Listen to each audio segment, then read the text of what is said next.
here's a fascinating, a real puzzle for you. Okay, I'm listening. Mortimer Adler's original Syntopicon, this massive encyclopedia indexing the 102 fundamental ideas of Western thought. Yes. It actually omitted the concept of equality, just left it out entirely. Imagine that. A list of the great ideas that just skips over one of the pillars of modern justice. But then he did a complete philosophical U-turn.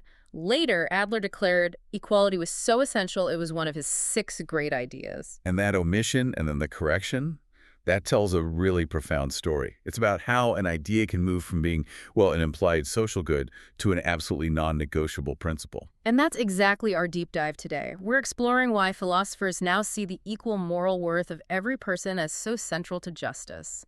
Here are the most game-changing essential insights from the essay Practical Wisdom that could transform how you think and act. And just before we dive in, we want to let you know that you're experiencing a unique two-host AI conversation powered by Google's Notebook LM for deeper, more dynamic book analysis. So let's start with that non-negotiable foundation, the core principle of moral worth. Right. The claim here is foundational. It's that all human beings, regardless of any differences, talent, status, achievement, Anything at all. anything, they share a common dignity and an inherent moral worth. This is the bedrock, isn't it? It is. This shared dignity is what we call moral equality, and it's the necessary condition that grounds all our claims to equal rights and equal respect. So it's not based on what you achieve. Exactly. It's based simply on being human. This goes back to thinkers like Kant, who argued every person is an end in themselves, never just a means. And if you accept that, you are then ethically required to scrutinize any system that treats people as inherently unequal. Which is why Adler regretted leaving it out in the first place. Yes, without that foundational belief, the entire structure of justice really just collapses. I agree. Accepting equal moral worth is compelling. But this is where it gets difficult, right? The practical challenge, the equality of what question. Absolutely. If we're all equal in worth, what specifically must be made equal in the world? And that's when the debate shifts from the moral to the political. Immediately. This is where you get all the competing theories. Philosophers start arguing over the correct currency of equality. This is about equal rights, equal resources, so everyone gets the same share. Or equal opportunity, so everyone just starts from the same line. And you also hear about equality of capabilities or welfare. That can sound a bit like jargon. Can we break that down? For sure. Think of it like trying to be fair to siblings.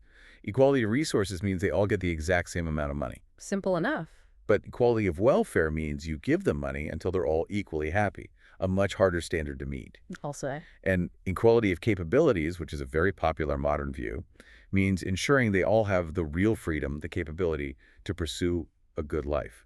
Things like health, education, a political voice. That distinction is incredibly helpful, but these are all about who gets what distributive issues.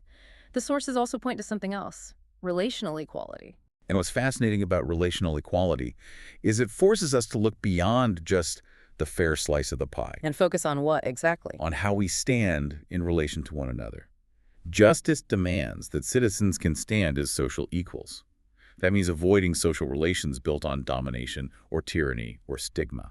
So you could have a perfect distribution of resources, but if one group is socially marginalized... The society is not relationally equal. Exactly.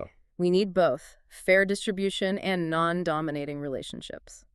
You know, speaking of rich content that inspires reflection, Mindful Moments, our YouTube channel, offers AI book analysis, summaries, and critiques. Definitely check it out. Now let's connect this back to Adler's final framework in the 6 great ideas. He brings it all together by arguing that equality, along with liberty, is subordinate to the higher standard of justice. Wait, hold on. If equality is subordinate to justice, doesn't that risk, I don't know, making it secondary? That's the critical tension. Justice is there to resolve.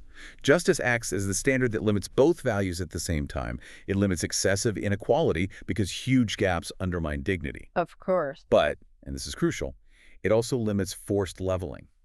Coercive efforts to make everyone identical in every way, because that would crush individual liberty and responsibility.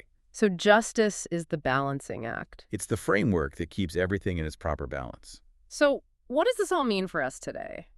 This framework seems essential for debating real-world issues, universal basic income, tax policy, pay gaps. Well, we are fundamentally arguing about the difference between ensuring equality of opportunity versus guaranteeing equality of resources.